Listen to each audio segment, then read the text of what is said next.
first grade, it takes your kid about 30 seconds to start really understanding the whole like numbers in the calendar and yesterday, today, and tomorrow. But right now, your child needs hands-on, sensory-rich, three-dimensional, real, relevant, meaningful experiences. You don't have the cognitive ability to start thinking abstractly till you're almost 9. We're impatient. Right? Go back to my metaphor of the foundation in the house. In the house is all that academic stuff. Reading, writing, math, science, know your shapes, know your colors. Nobody is saying that we don't want a huge academic mansion. I want the biggest mansion for your child as possible. To that, if you want me to somewhat guarantee a huge mansion, I need to protect the foundation. As a preschool person, my job is to protect the sanctity of childhood and the foundation that is going to support your child's house. Next question. I am not going to start building a house where there's no foundation. That would be irresponsible and unethical. And if you want to be a part of the conversation too, then subscribe to my Patreon, www.patreon.com/Mr. Chazz, and join the conversation. Ask your own questions. Every single week, I bring on someone with a different expertise. Be a part of it for as low as $5 a month and get access to one-on-one coaching with me for as low as $20 a month. I believe that every household should have access to an affordable guide on their parenting journey. Sign up if you want me to be your guide, or if you just want your parenting and teaching questions answered. What's my name? What's my name? What's my name? Hello. Welcome to Mr. Chazz's Leadership, Parenting, and Teaching Podcast. I'm here today with the fabulous, amazing, awesome Lisa Murphy. Some of you may be familiar with her. Some of you may not be familiar with her, but you're going to get familiar today. I have a bunch of questions to ask her. But before I go into the, bombarding her with questions, and some other people may jump on for Q&A, before we get to that, I would love for Lisa Murphy to tell us a little bit about Lisa Murphy and kind of just, who you are, what you've done, what you care about, your why. Just throw it out there for us. Sounds good. Thank you. First of all, thanks for having me here. I greatly appreciate it. So I've been in the field of early childhood education for over 30 years now. And mostly I've worked in full day, all day childcare centers. I taught elementary school for a little bit. I did Head Start for a while. I did family childcare. I owned a center. So I've done frontline care for most of my career. Then I started my speaking company, consulting company. Long story short, and Mr. Chazz, at some point, I'll tell you the full dance mix version, as I like to say, of what we shorthand to the Dallas story, when in 1996, which I know some of your listeners weren't even born yet, but whatever, right? That's the joke. In 1996, I attended a national conference, NAUAC, and the presenter didn't show up, and 700 people were in the room, and I was like, I could do this. So I jumped up and spontaneously facilitated a workshop for hundreds and hundreds of people, ended up getting a standing ovation. And I was like, oh my gosh, if people got this excited over something you made up, what if you actually did your due diligence and put some time and effort into creating and planning something? And that was in 96. And with that as a springboard, I started the company in 1997. I've been able to travel all over the world. Before COVID, was doing about 180 gigs a year, and have written 5 books, and also have a podcast, Childcare Bar and Grill, that I do with Jeff Johnson. And I'm excited to be here. I love to talk shop, any excuse to talk about the importance of play and how playing is quote unquote school readiness. And anytime I can get the crowd riled up and ready to go back and start making environments that are relevant and real and meaningful to the children who are in them, I'm always honored to talk shop. So thank you for having me here. Great. And I actually thought about this. I'm like, man, one of my goals is for this podcast, just so you know, and it might make it a little bit harder for me, but I'm up for the challenge, is to rile you up a little bit. And kind of, because I love when, I tend to be the person who gets riled up and really like passionate. And sometimes I find myself like I'm yelling. I'm like, oh, I'm sorry for I realize I maybe even how aggressive I may like sound or come off this, because I really care about it. And I love to see that kind of passion in other people too. So I'm gonna reach an age where you get a little less patient for poor practice, if that makes sense. And I have found that as the years gone on, it has become a little easier to be a little bit more direct and assertive in regard to drawing lines in the sand, so to speak, about what am I willing to tolerate? What am I acknowledging and honoring is somebody's own growth process of understanding what we're out there talking about. But I also know that there's, a number of people in the field who just are doing it the way that they've always done it because that's what's familiar. And that can get me a little frustrated. Yeah, no. And I think about that a lot, of just what is a part of the learning process, what is my role, what would be most helpful for me to do in this moment, in this situation, for that individual who is in that situation. And so that's something I think about definitely a lot, and an area where I'm constantly trying to learn and grow. And as I have talked to, I do try to, my number one, I always try to have like patience and grace for, I tend to have a lot more patience than, I think what is typical. I think there are some hard lines in the sand for me. But those are typically when for me, it is when it is, I guess, aggressive or attacking, but I always try to see it from both perspectives, even when an adult does something that an adult has no excuse doing, of just letting their emotions get the best of them.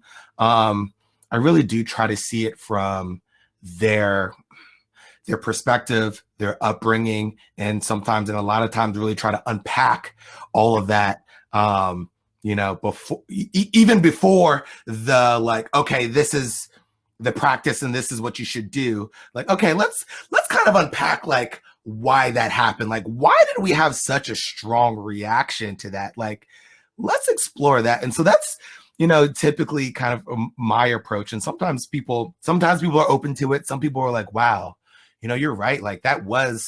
Why am I making such a big deal about,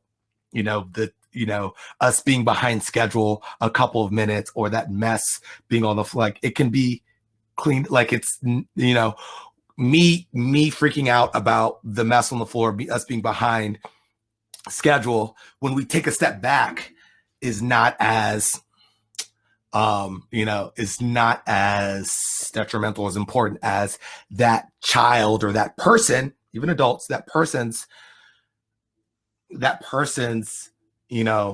social, emotional well-being and your relationship with them too. Sure.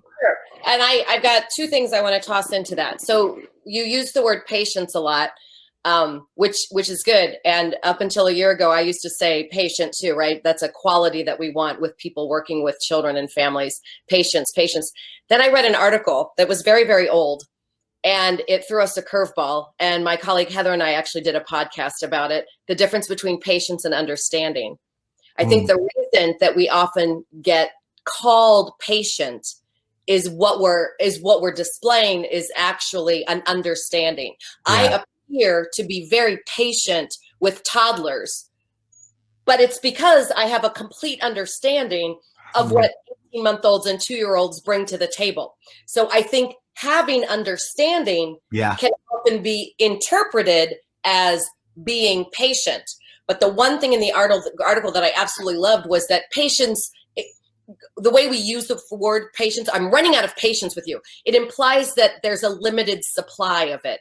Whereas if I come to the table with understanding, in theory, I would have a never-ending supply of understanding, which would lead me to be patient. So I think to circle back to what I had said about losing some of my understanding is not even that you've lost an understanding. It's that perhaps you don't even understand why the person is having that kind of reaction or that response. So is that worthy of unpacking? Of course. Absolutely, of course. Because, and the second thing that I was going to say, just so your listeners know I didn't lose my train of thought, was that you have to identify your value and your belief system before you can reflect on your practice. So to specifically use the two things you said about being off schedule or the mess on the floor, the only reason why that would be something that would trigger somebody into perhaps overreacting is if what was happening was somehow disjointed, disconnected, or inconsistent from what they believe in. And go even further, sometimes what the signs that are posted on the wall, the posters that are posted on the wall might say that we believe in X, Y, and Z, but my actual personal belief system, my actual personal values are disjointed and disconnected from that. Right? Yeah. So you can have posters all over the wall. We believe in the power of play, and play is the vehicle for school readiness. But if you've got two people on staff who really at the end of the day don't believe in that at all, it doesn't matter how many posters are on the wall, because their behavior in the classroom is still going to reflect their belief system, not the one supposedly that the school or the program or the childcare is aligned with. That's where I get frustrated. Yeah, no, yeah, I agree. And I think that, I'm thinking about this in terms of like, how does this fit in with, parents? Because I think it's the same thing with sometimes parents have this belief about what they believe or what their values are, but then, their practices don't fully align with that. And, that takes... They get bullied into changing their mind or thinking that they should be doing something other than what they believe in their heart for their children. Yeah. And that's a fun conversation to have. Yeah. So actually, I try to stay on task with what I feel like we could talk literally for the whole hour about that, but I want to get to like, let's understand children. Let's get to that understanding piece, because I think that's where a lot of, like you said, honestly, this was a really good way to start it, is that the patience comes, and I agree, like my patience comes from really seeing, and I talk about like see, guide, trust, right? And really seeing the children for who they are and what's actually going on, and like what's actually happening, rather than the story that I'm telling myself that's happening. Like they're not respecting my authority, or what would you say? That's a bunch of malarkey. Right. But that's what a lot of people, that's what a lot of people have been kind of conditioned to think, like, I am the adult, you're the child, and you need to listen to what I say when I say it, or, they'll be hell to pay. Right. And that is the mindset that a lot of people kind of go into teaching and parenting with. And I need to, and then it's very easy to lose patience. Over 22 years trying to get people to make peace with that. What is your why behind your work? Why? What is the real reason why you did this job? What are you? Why? Because you're big and you like to tell little children what to do? Because the only time you feel that you have any power and agency over your own life is when you're in a room full of very young children? There's a whole psychological layer to this profession that my really good friend Tamar Jacobson and colleague is very, very eloquent and articulate on. That you have to examine your own stuff, because it's gonna rear its ugly head. Even if you think you've done the work, children have the power to and ability to push your buttons, as we like to say, including the ones you thought you had done enough therapy to deal with. And also they'll find the buttons that you didn't really know that you might have even actually had. Right. And a lot of times, I find this with teachers, and I find this with, parents, that we, tend to just to teach and to treat children the way that we were treated as children. And so you're going to parent the way you were parented unless you do the work, and you're going to teach the way you were taught unless you do the work. So that comes back to what I said about in our teacher prep and teacher training programs, we need to get better at expecting people to be able to articulate the intention behind them wanting to be in this profession. And I don't think we do that. And the reason why we don't do that, unfortunately, is one of the many sad reflections of the state of childcare in the United States, is that I need somebody in the toddler room now. I need somebody here now because somebody didn't come back from lunch and I need to scramble to stay in ratio. And oh, look, somebody answered the ad I put on Craigslist. Oh, and she's got a pulse and no police record. Sweet. Yeah. I'm going to hire her. So we don't, unfortunately, and I would even argue with my own self here. I think sometimes we choose to not take the time to make sure that there's goodness of fit before hiring people. I think we'll hide behind the I need to stay in ratio statement. But in all honesty, I've known for years I'm going to get in trouble for saying this publicly, but I mean it. I would rather take the hit for being out of ratio than to be in ratio but have a building full of warm bodies. Yeah, I agree. And when I'm talking to, directors and, people who are part of the hiring process, like that is one of that's the big thing that like I talk about us being very clear on our why and why we are doing what we're doing. I've been super vocal in the company I work for about like us as a company really talking about, talking about our why all the time when we're putting out ads during the hiring process, as a part of the onboarding and training process, and actually was able to be a part of kind of revamping our, onboard process. So before it was like a 3 days of training and then like you're ready to be a teacher now, right? Throw you in the deep end. Woo! What'd you say? I said throw you in the deep end after 3 days. Yay. Right. And that's, and that's what happened to me. And I think probably most people that I've talked to in, this profession. And we talked about, we've revamped it to a 30-day thing, which doesn't actually happen in 30 days because of just the realness of a building, but just the longer onboarding process. And a more part of that is the culture and the why of not even just the company, but also what is the culture of the building and what is the why of the leaders in the building and how are we building those relationships to work together and to teach each other that and just creating this community of learners immersed in this philosophy. And it's work. It's not that it happens, we created a pretty process and it all happens, organized and easily, and it happens the same way. And it's not intended to, but, we are working very hard. And I know especially the, people that I work directly with work very hard to try as much as possible to communicate that constantly, to that be kind of the North Star. And I would even do that before they had their interview. I mean, they would 100%. And, they'd read the expectation sheets and they'd read it all.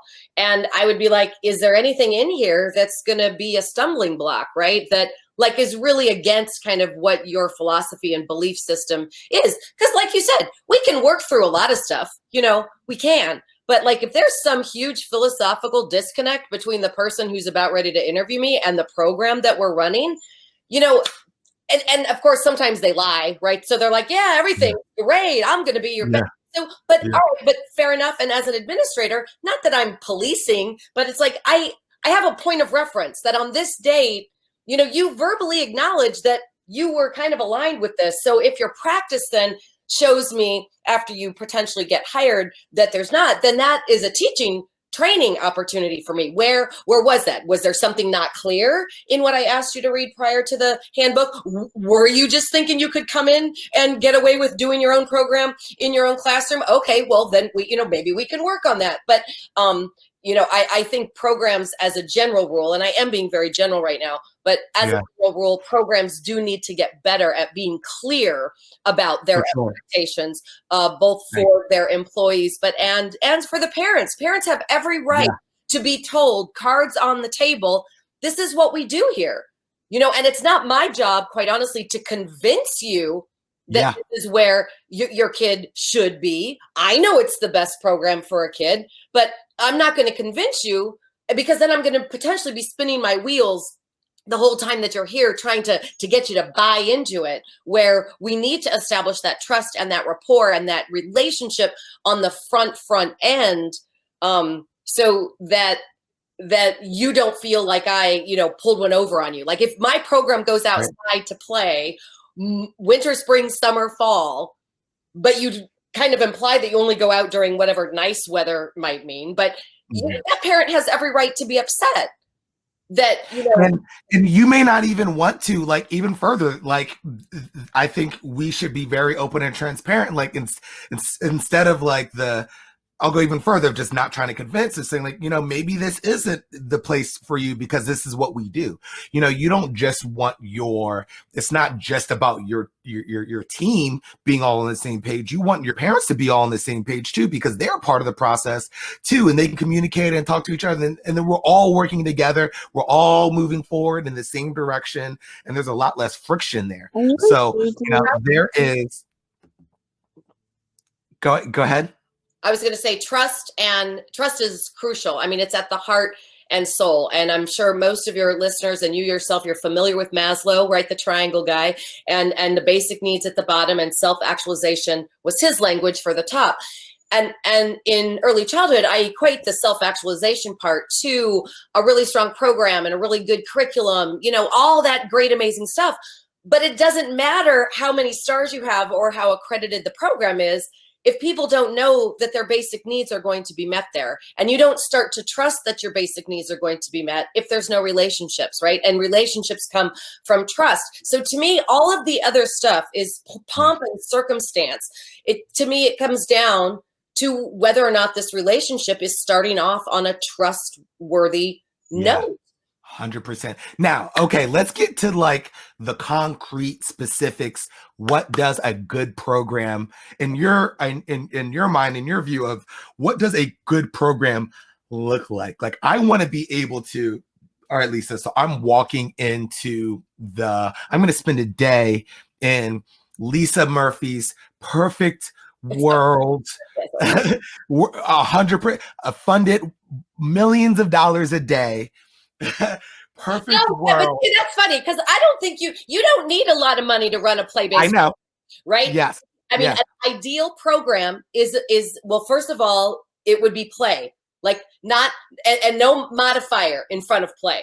Not real play, not meaningful play, not deep play, not true play. It would be play where children have long periods of free time to explore whatever area of the room, of the outdoor space that they want to be at.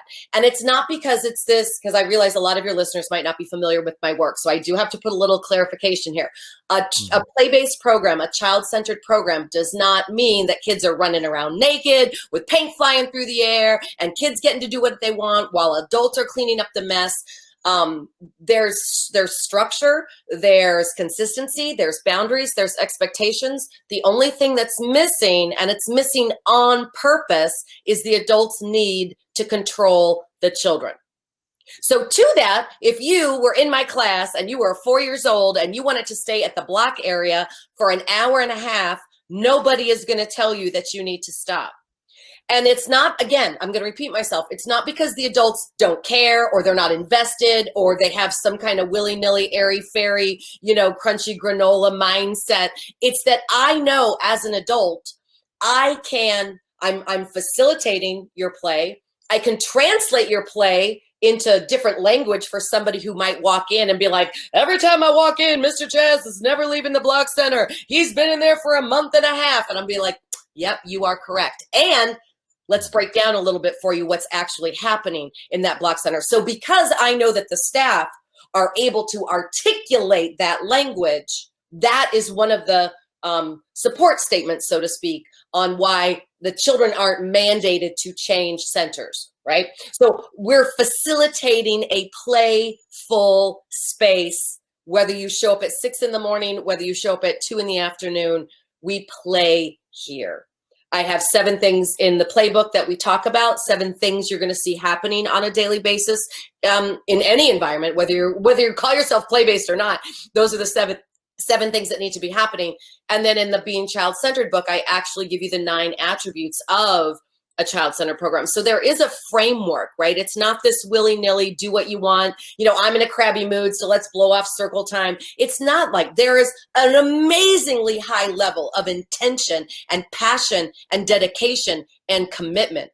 And again, can you quickly go over at least some of the child-centered characteristics and ways to know that a program is child-centered? Yes, but first let's start with the 7 things. So the 7 things that you want to see out the gate. That's the foundation, right? And the metaphor I use here, and I know you're filming us, but also for your auditory listeners who might not see my hands moving right now, the metaphor that I use in both of those books is one of a house. It's simple, it's straightforward, and it's easy to visualize in your head. So the foundation of said house is filled with what we call the 7 things, making time every day, and I'll say them slow, to create, move, sing, discuss, observe, read, and play. But the asterisk of clarification there is that play is not a separate part of that foundation. Play is actually the cement holding our metaphorical foundation together. So when I get called in maybe to do some initial consulting, my first order of business is making sure, do I see evidence of these things happening, not just from 9 to 10, not from 11 or after nap, but do I see evidence all day of creating, moving, singing, discussing, observing, reading, and playing? Then I know we have a starting spot. So if one of those things is missing, that's the first level of intervention. Then we're going to start thinking about the 9 points, the 9 characteristics. First is, how much time do kids have? How much time? 20 minutes is not enough time. Are they going outside? There's number 2. I mean, what is enough time? Oh, a minimum of an hour. A minimum. In my world. Can you tell us why a minimum of an hour? Because it takes them 20 minutes just to figure out what they want to do. And then the teachers are thinking, oh my God, I got to stay on schedule. So they start flicking the lights and singing that cleanup song. And the kid's like, clean up, I didn't even do nothing yet. I just finally chose something. It's not enough time. The other reason why, in all honesty, is about 5-6 years ago, and forgive me, I don't have the actual group that released the study, but let me backtrack a little bit. So out of one side of our mouth right now here in the United States, we're very focused on increasing self-regulation skills and executive function skills, right? That's current buzzwords. We need high self-reg and high EF. Yay. Well, 5 years ago, this report came out that said, guess what, guys? If you want that to happen, children need long periods of uninterrupted free time to practice initiative, to make their own choices and see things through to the end. So at that point, and this is what I was alluding to when I said, you get a little bit more direct as you get a little bit older. Every single program that still had a chopped up 20-minute schedule on the wall at that point, but still was claiming that one of their goals and objectives was high level of self-reg and EF, was lying. That tells me then, see, and that's what I'm saying. You got to vote what you say you believe in. If you really are believing in that, then your practice needs to come along with a modified, changed, evolved, expanded belief system. Okay. So what if, I'm devil's advocate. I'm the parent who is I just want the best for my child, and I want my child to be ready for kindergarten. And I've already stopped you as a parent having a conversation with you. I would have wanted to know what you mean by the best, and I want to know what you mean by ready. I want by the best, I want them to be able to go into kindergarten and know their ABCs and 1, 2, 3s and not struggle. Why? Who told you that that's important? Because that's what everyone says, and that's what the kindergarten teacher. At this point, I would point to the 40,000 articles that I have access to in my office, in my filing cabinets of doom, and I would say, hold on, let me dig. Here's a couple articles. I have no problem giving you a copy of them. I can sit here with you and summarize some of the main points with you. I am not going to compromise best practice because somebody isn't familiar with it. Right. So I'm, still the parent. I want you to right now try to condense or just pull out the most quote unquote important parts of the article to communicate to me why the ABCs 1, 2, 3s, why that shouldn't be my only focus. first grade, it takes your kid about 30 seconds to start really understanding the whole like numbers in the calendar and yesterday, today, and tomorrow. But right now, your child needs hands-on, sensory-rich, three-dimensional, real, relevant, meaningful experiences. You don't have the cognitive ability to start thinking abstractly till you're almost 9. We're impatient. Right? Go back to my metaphor of the foundation in the house. In the house is all that academic stuff. Reading, writing, math, science, know your shapes, know your colors. Nobody is saying that we don't want a huge academic mansion. I want the biggest mansion for your child as possible. To that, if you want me to somewhat guarantee a huge mansion, I need to protect the foundation. As a preschool person, my job is to protect the sanctity of childhood and the foundation that is going to support your child's house. Next question. I am not going to start building a house where there's no foundation. That would be irresponsible and unethical. But what if, all the other kids in, kindergarten or first grade, and they already know their letters and their numbers, and they don't know their letters. Let me do. Okay, so right now, everybody listening, everybody playing along, we all know the alphabet song. Everybody here knows the A, B, C, D, E, F, G, but nobody knows the alphabet. If there was a pop quiz right now, what comes after W? What comes after H? What comes before R? Nobody knows. They're like, I gotta sing the song. So it's again, go back to what I said. It's not that we don't want children to acquire these skills, but we're in touch with the research to know that there's a developmental progression. There is a time and a space and a season for everything. To force stuff down a child's throat just because the kid down the hall is getting worksheets and flashcards and stuff sent home. Sorry, for reals. No, not really, but you know what I'm saying. Yeah, 40 and slip. None of it's appropriate. It's not grounded in the research. I appreciate that we all have high expectations. And also, as an early childhood educator with over 30 some odd years in the field, I like to think at some point that my level of understanding and expertise is going to be taken at face value. Right. And so right, there's the research, but there's still a great divide between because it's not just the parent who is pushing the ABCs, the 1, 2, 1, 2, 3. It's the institutions too, right? It's the schools that are doing it, and now we're doing it virtually, with 5-year-olds. Still doesn't make it right. So you're right. It doesn't make it right. But how do I, as the parent, or what can I do if I don't have control, if I'm not a teacher?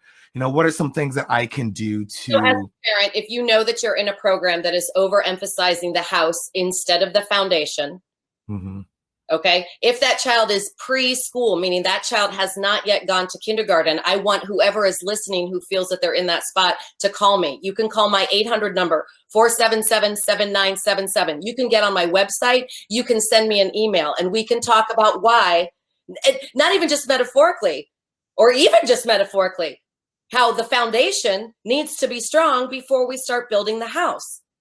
So to ignore that piece of it, that elemental piece of the structure, we all want those huge houses. But if you want the house, which everybody does, let's do what needs to be done to make sure that the foundation is going to be able to withstand that. If you're already in, say, grade 1 or grade 2, and you're like, oh my gosh, I don't know if my kid got the strong foundation piece, then maybe there's opportunities both in school perhaps or outside of school to be kind of what I call backfilling.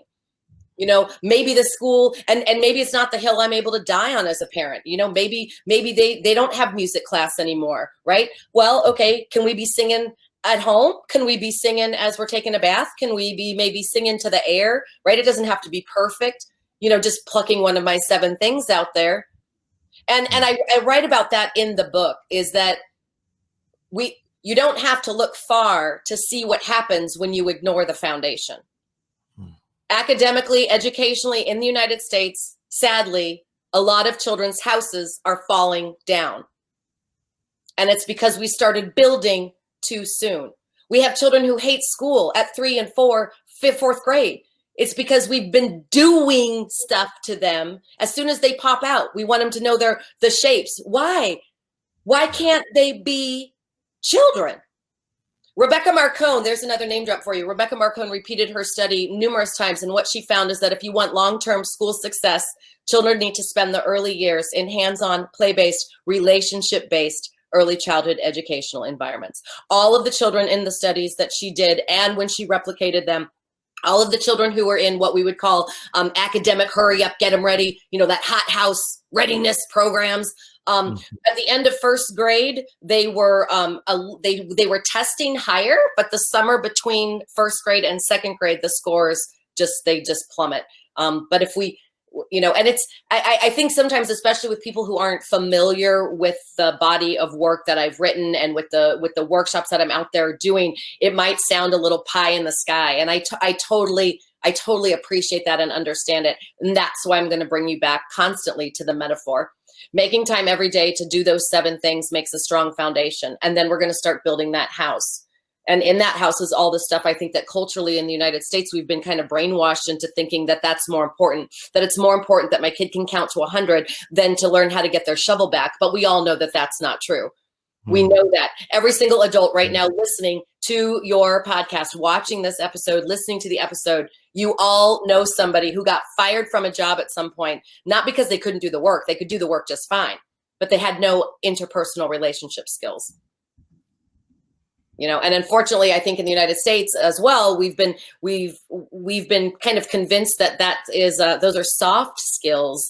And they're not. When we look at the skills for the 21st century, right, that people we respect are like, these are the skills that children need. And they're words like collaboration and conflict resolution and creativity. And if I had more time, I'd list for you all of them. But I will tell you something very honestly, the only place where children get opportunity to practice all of those 21st century skills is when they are playing. Yeah. Yeah. You're so right. And I think they made a video a couple of days ago just about, because we always talk about like, I want my child to be like, they're going to be the next leader.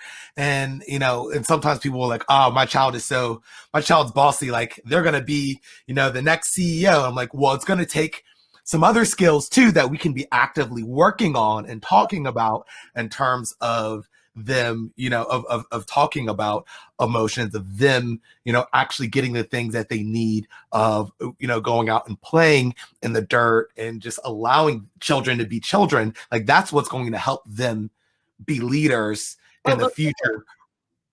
Say that again. I was going to say most definitely, unfortunately, children need developmentally appropriate risk-taking experiences.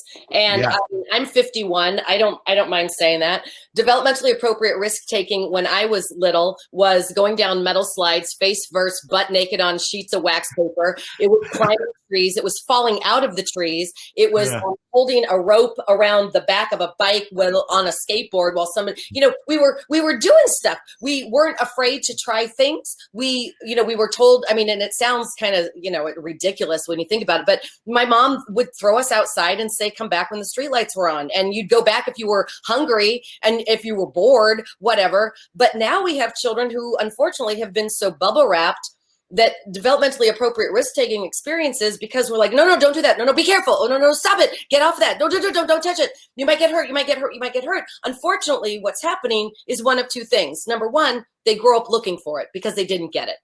And the second thing, and this is actually more of what we're seeing now, this is what I have seen actually us evolve more to as a profession, is we see children who are risk averse. They're risk averse. They don't want to try new things. Carol Dweck, there's another name drop. Carol Dweck's work with growth mindset and fixed mindset. And some of her writing has indicated that children very young, like kindergarten age children, actually are able to like say, I don't want to do it because I might get it wrong. And you look at that 5 years old articulating that they're worried that they're not going to do it right. And now let's compare that to that list of the skills for the 21st century. If you're scared to try new things, you are not going to be able to think creatively, to problem solve. If you're afraid you're going to do it wrong, we're not going to be able to solve all of the problems, because there aren't answers to many of the questions right now that are currently being asked and the questions that are going to continue to be asked. There's no playbook, and 2020 should have taught all of us that there is no playbook. Yeah. Yeah. I And think so, Heather has a question, so I'm going to type. Can I type this in for here? Create. yeah, you can actually just say it because she's listening. If you can repeat, and I'm going to ask if you can quickly repeat the 7, Yep. the foundation, and then you said there were 9. There were Yep. 9 other things. If you could go into that a little bit, so. So the 7 things are create, making time every day to create, move, sing, discuss, and specifically under discuss, that's that problem solving piece. That's the social emotional. That's like knowing how to get your shovel back on the yard piece. Observe, read, and play. And quite honestly, I mean, if you're so willing, we could do a whole podcast just on those 7 things. So first, we want to make sure that those 7 things are there, right? I'm willing. Okay. Well, play, remember, this is important. Play is not a separate 7th thing. Play metaphorically is that cement, happening, holding our foundation together. And then on top of that, we're going to build the house of academics, reading, writing, math, science, know your name, know your shapes, know your colors, all that business is in that house. Sometimes you'll have 4 and 5-year-olds who are ready for you to start building. That's reality, like every now and again. But then at that point, your job, either as a parent or as a teacher, is to step back and say, okay, is this kid's real? How do I know that it's time to start building this house? What's showing me? What evidence do I have? Or am I caving into some of that pressure? Especially if they're in a pre-K. Pre-K, like March Madness has nothing to do with basketball. Well, all of that is exempt from this year. But March Madness in a pre-K program, that's where like everybody loses their mind. Oh my God, we're going to kindergarten in the fall. Let's forget everything we know about best practice in child development and throw it out the window. Why would we do that?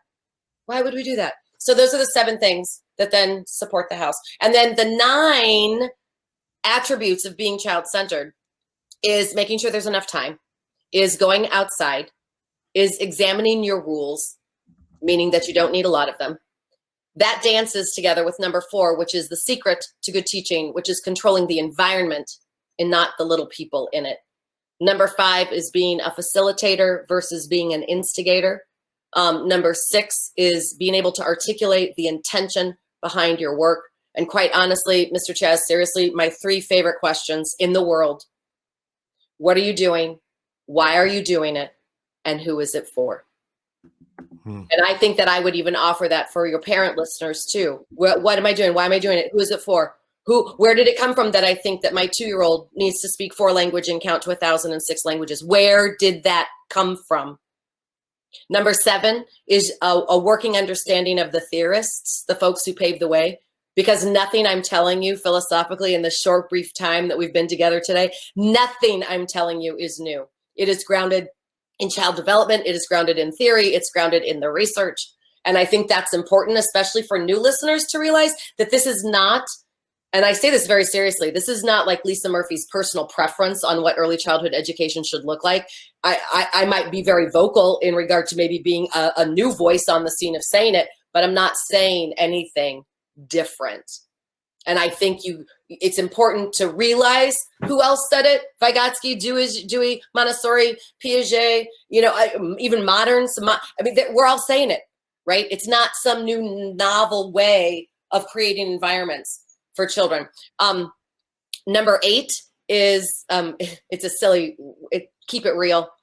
You don't have, as I've already said, you don't have that cognitive ability to start thinking abstractly till they're about 9. So up until that point, if you think kids are learning about something, it needs to be in the space. And if it's not in the space, you got to take it to the space. And if you can't take it to the space, you got to step back and say, why am I thinking that preschoolers in Indiana need to be learning about dolphins? Why I'm in Florida now, and it's like, oh, it's almost December. Let's get the cotton out and teach kids about snow. Cotton balls aren't snow, right? And you have to be willing to, I think, realize that you might think it's a cute project, but nobody's really learning anything about what you think you might be teaching them. And then point number 9 is actually making sure that you're doing the 7 things. So there's a really quick, fast summary. I just put that in. I just kind of typed up what you were saying and put it in the side for people. I'll probably use the notes later. And also, now, shameless plug. I mean, I've got 2 books that unpack both of those. So the playbook is its own book, which I saw you use. Thankfully for that, I saw you use that. That's where I talk about the 7 things. Quite honestly, I saw that picture, so I didn't grab the other book. But the book on being child-centered is it's an orange covered book, and it has 2 little girls on the cover. Yeah. And I think you said that what are you doing? Why are you doing it? And Who is it who is it for? for? Um, I definitely think that is, and I've heard you say that before, like that is super powerful. And I know just from conversations I've had just with parents, with teachers, when they do ask themselves that question, like that is, or those questions, that is what kind of prompts, maybe I should do it differently, because the what I'm doing and why I'm like, it doesn't really make sense.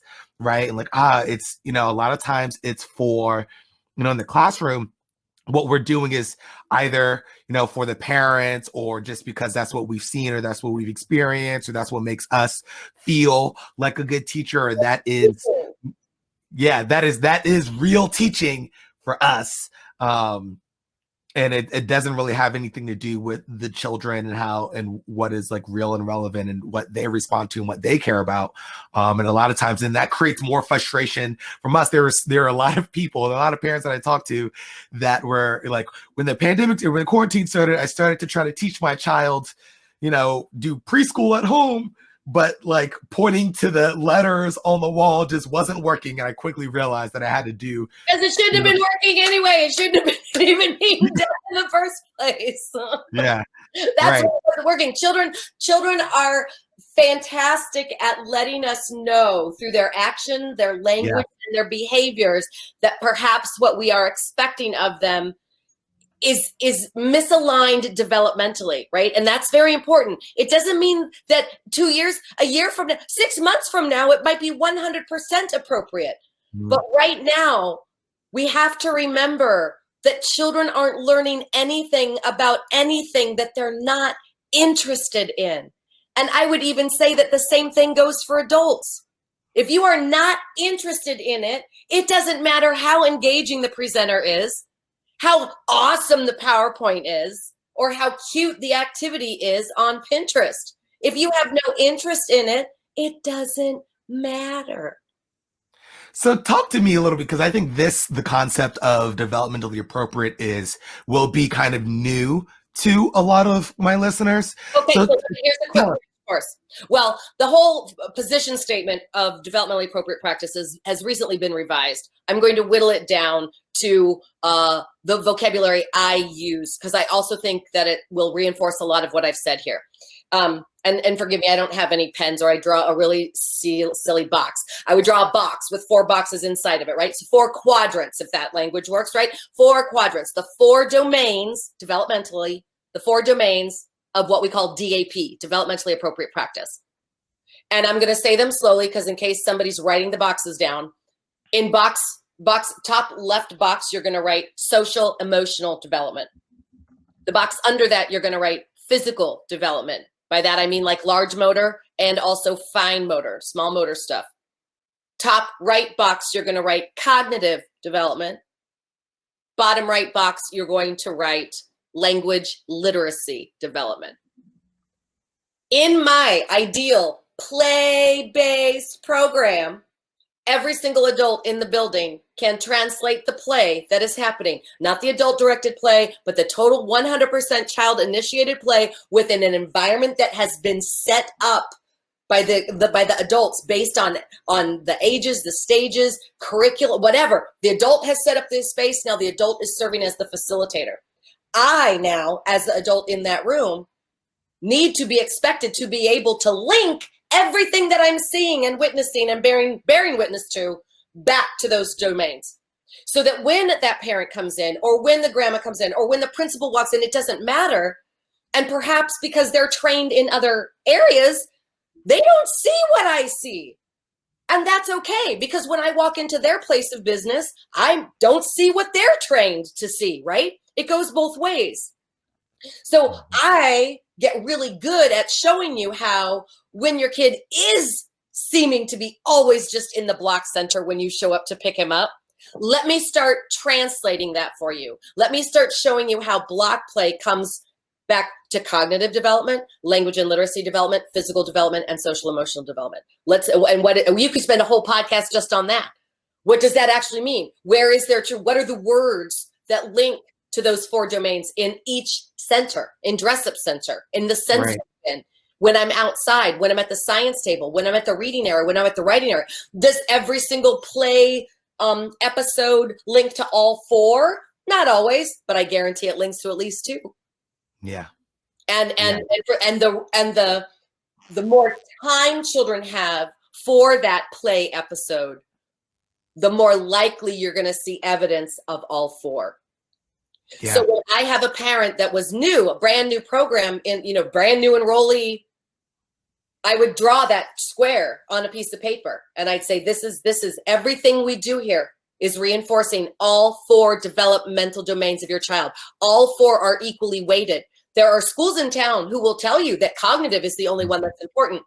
And in the United States, we've been very guilty of only focusing on cognitive and language and literacy at the expense of social, emotional, and physical.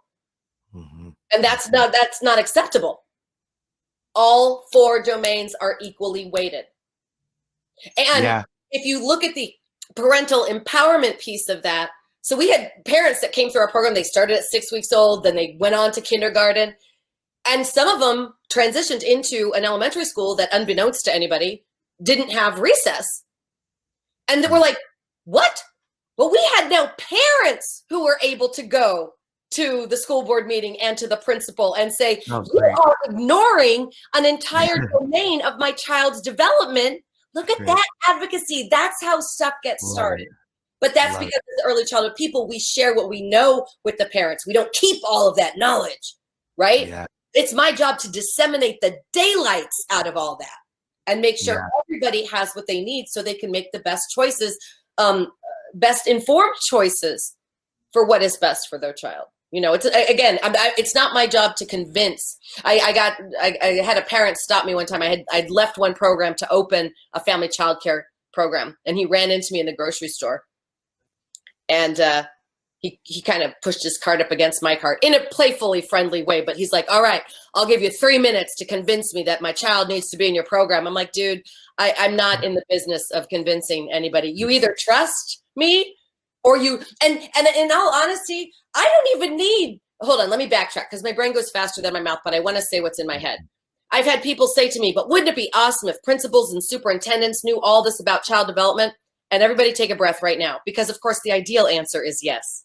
But the real answer is, as much as I would love to know that every single parent, every single principal, every single director, owner, superintendent had a working knowledge of child development theory, at the end of the day, that's not the hill I'm going to die on. The hill I'm going to die on is making sure that they believe that I do. That's what I want.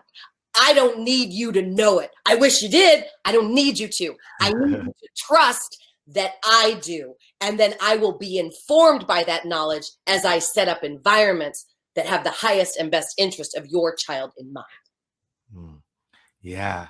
And too, like when I sit back and observe, and when I sit back and observe children playing, or just children being children, which is playing, when I see them use more of these developmental areas, they are more engaged. That play tends to last for longer. Like they are in it when they're using their social, emotional, the physical, their cognitive, and their language. When they're using all of it, when they have to move from, one side of the playground to the other side of the playground to tell their friends something. And then they're all, get bubbled up in emotions, whether it's like excitement or frustration, like it's like, when I'm observing and I'm watching, I'm like, this is like, it's beautiful. And they're having to, cognitively kind of figure out like what the other person is saying and trying to like almost like do a dance with themselves. It's almost like I'm watching ballet among the children.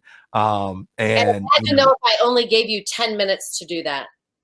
And what ends up happening is that children realize that they don't have enough time, so they don't bother starting. And look at all those missed opportunities. Just because somebody somewhere said that 9 o'clock, 9:30, 9:45, 10 o'clock, 10:15, 10:30, 10:45. Somebody somewhere said that circle time has to be at 10 o'clock in the morning. Yeah. And so what kind of play are we now interrupting? Why in the world would I interrupt a room full of engaged children to come to a meeting?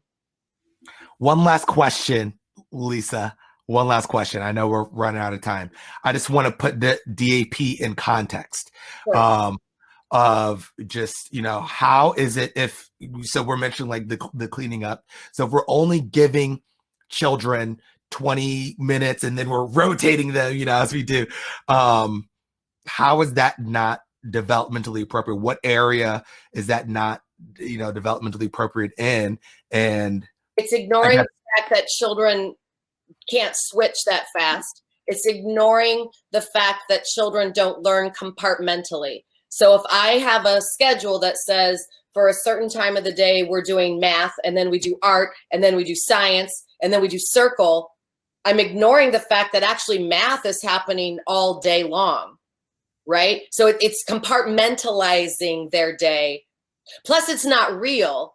No adult functions like that. No adult moves with 20 of their peers like a herd, and everybody goes here, and then everybody goes here, and then everybody goes here. And what if I'm the kid that's really interested in what was happening first, and now I have to stop that? Why can't I stay there? Again, if I can show that the play, like I don't do center rotation, and I don't do that, right? You come in, you go where you need to be. The adults in the room are trained to link everything back to DAP for the folks that don't see that on their own. So it's a lot of self-direction. It's a lot of agency. It's a lot of choice making. It's a lot of problem solving. They're getting opportunities to practice all of those 21st century skills. Whereas if it is a chopped up, everybody moves like a herd schedule, the adults' needs are being met, the adults' agenda. And unfortunately to that, sometimes it's not even really what the school or the program expects. But, the teacher inherited the room, and there's a schedule stapled to the wall that's been there since 2002. And so I guess that's what we just do here. And that goes back to my 3 favorite questions. So what are you doing? Well, I got to stay on schedule. Why are you doing it? Well, because it's on the wall. And who is it for? Maybe for myself, so I don't get fired from my job. Okay, but let's find out. Is this even really an expectation? Yeah. And I love the onion. I love what page is it on? Who told you that? Right? Not looking to throw the baby out with what. Don't get fired if you're listening to this right now. That is not my intention. But I want you to go back and start asking some of those questions. Well, it's a rule. Who told you it was a rule? Is it written down somewhere? Or is it somebody's preference? A lot of language. Yeah. Now we can edit on that, and I would add, don't get fired, but unless you want to. Yeah, but maybe when you're going in, those are questions that you can ask as you're being interviewed. I do believe in interviewing. Even if you're the person being interviewed, you should also do a little bit of interviewing yourself. It's in our best interest to make sure there's a goodness of fit. Like at this point in my life, if I was to go back and interview to be working in a preschool setting, I have a bunch of questions that I'm going to be asking. And it's on me. Here's another little reality check.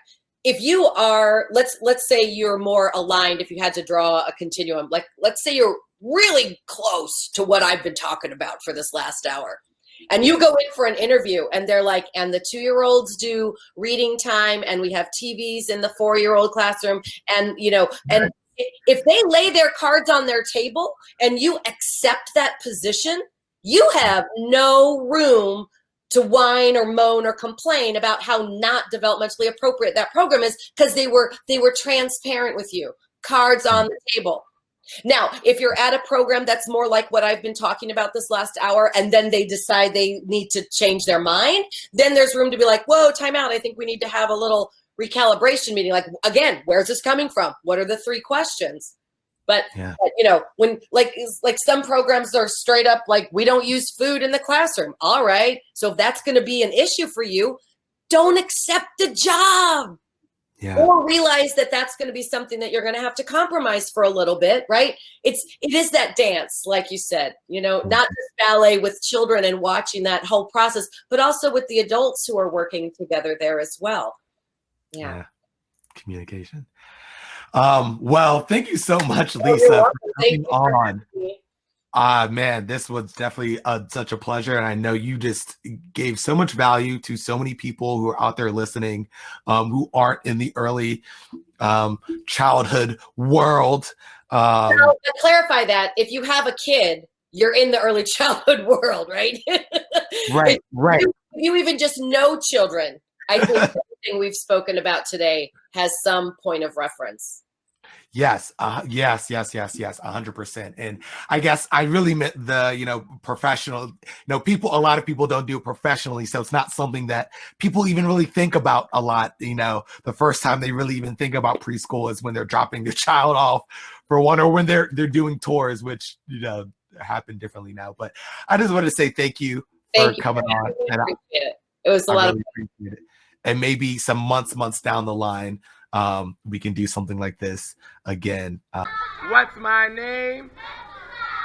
What's my name? What's my